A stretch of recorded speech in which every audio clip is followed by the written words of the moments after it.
Hello everybody, we're going to have a quick whistle-stop tour of the step adaptation tool. The step adaptation tool is something you can use to modify activity, to make physical activity and sport more inclusive. Step consists of 4 elements. These are 4 parts of any activity that you can adapt in order to make that activity more inclusive. And the 4 elements are space, task, equipment, and people.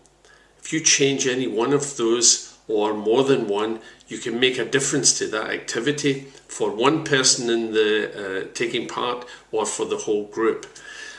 So STEP is an acronym that stands for space, task, equipment, and people. Let's look at space first. Space can be looked at in different ways. For example, you can increase or decrease the size of the playing area. A smaller space encourages more interaction between participants. A larger space encourages more movement and more mobility. If we think about target activities, then you can vary the distance to the target. So for example, in team games like basketball or football, you can change the distance between the person who's making the shot and the target. Things like golf, things like target games like bocce, you can change the distance between the person sending the ball or sending the implement and the target. One motivational thing that you can try is that if a shot is successful, then you can move further away from the target. If you miss, then go a bit closer. You can also modify the playing area in order to create ability-based zones. So zones which are in the entirety of the area but are perhaps reserved for specific people who are participating in the activity. So you could, for instance, create safe zones in which certain players are free from interference. You can't tackle them or mark them.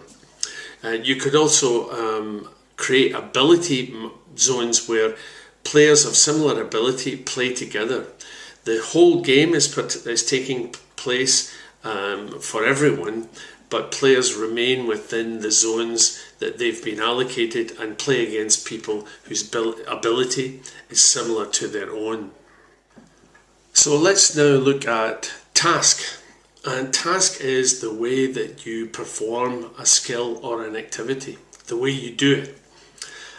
So for instance, if you're sending a ball, throwing a ball for example, or sending a ball towards a target or towards another person, you could do this by throwing the underarm, for example. You could propel it with your foot, or you might choose to use some kind of an assistive device, so rolling the ball down a chute or a gutter or down a tube.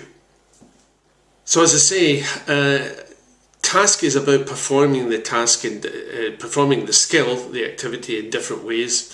So for example, as we mentioned throwing, you can throw underarm, you can throw overarm, you can use a dart type throw. You can also break a skill down into smaller components. So if we think about triple jump, which is really hop, step, jump, you could teach or learn the hop, the step and the jump individually before trying to put them together into a sequence. Perhaps a sequence that joins 2 of these components together and then eventually all 3. So we're taking the complex activity and simplifying it. So if we think about equipment, there's actually 3 aspects here. We can use regular equipment in a modified way.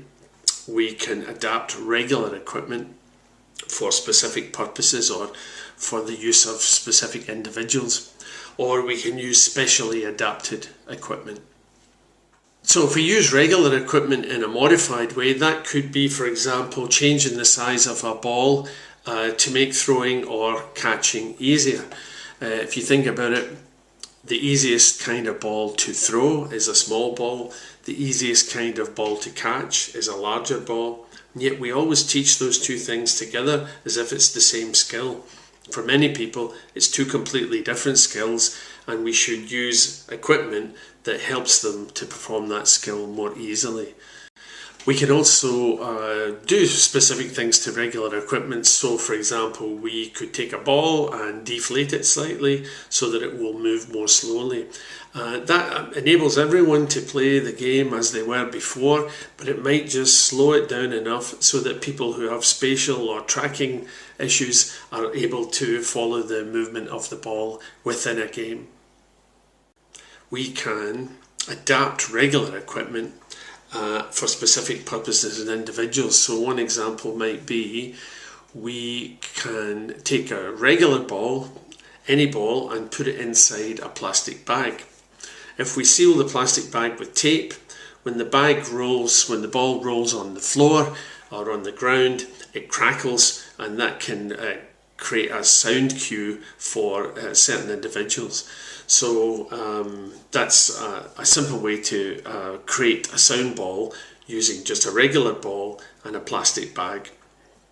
The next part is thinking about specially adapted equipment. So we mentioned the plastic bag and the ball. Well, of course you can actually buy bell balls, so balls that have bells or rattles inside. Things like foam javelins instead of full weight javelins, so you can get lighter versions of equipment that you might use in athletics, for instance, like a foam discus, or use a frisbee instead of a regular discus. Mobility equipment that people may require. So a lot of people who may be wheelchair users, they're using their regular day chairs when they're going to school or going to work. But of course, it's possible to have chairs that are specifically designed for sport. And one additional element of adaptation of equipment, or using specially adapted equipment, is to look at equipment that's just available around the house, items that are available around the house, like newspapers, empty plastic water bottles, cardboard tubes. All of these can be used in different ways as targets, or newspapers can be turned into paper balls that can be used for lots of different games. So we don't always need to have equipment that we buy in the shops for regular sport. We can utilise bits and pieces that we may have around the home. Finally, we'll look at people, and this is really thinking about, for example, the way that people interact within a physical activity or a sport. So as we mentioned before, we can match people of similar ability in small-sided games or in practices or even in competition, so that people play against people whose ability is similar to their own. We can also vary the team numbers. Teams don't always have to be of equal size. We often think it's got to be 5 against 5, it's got to be 11 against 11.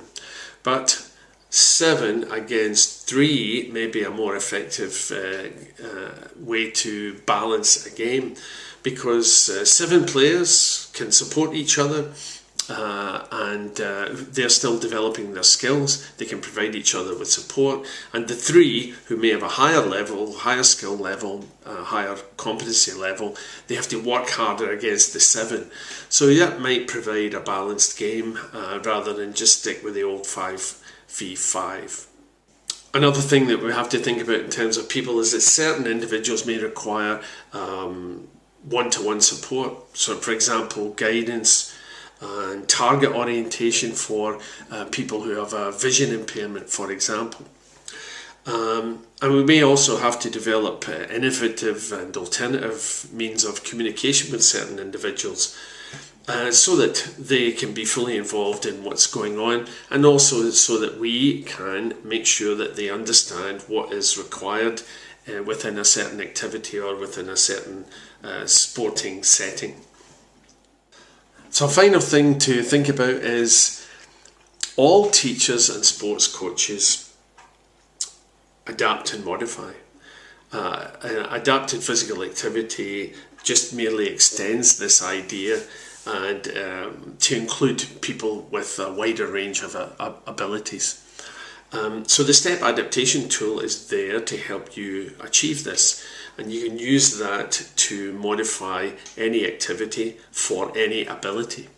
You can use one element from the STEP adaptation tool or in combination with two or more. I always say to people, look at the part of the activity, or in terms of an individual, the part of the activity which is providing them with the greatest challenge, and start modifying from there. So you modify the things. Maybe a person is finding it too difficult to move around in a large space, so enable them to participate in the game from a much smaller space. So look at the part of the activity that's creating the problems and start from there and modify that first. But we change and modify things all the time, and it's not just to do with impairment or disability. We can make changes based on age, based on gender, based on people's ability or competence, and also based on their interest levels.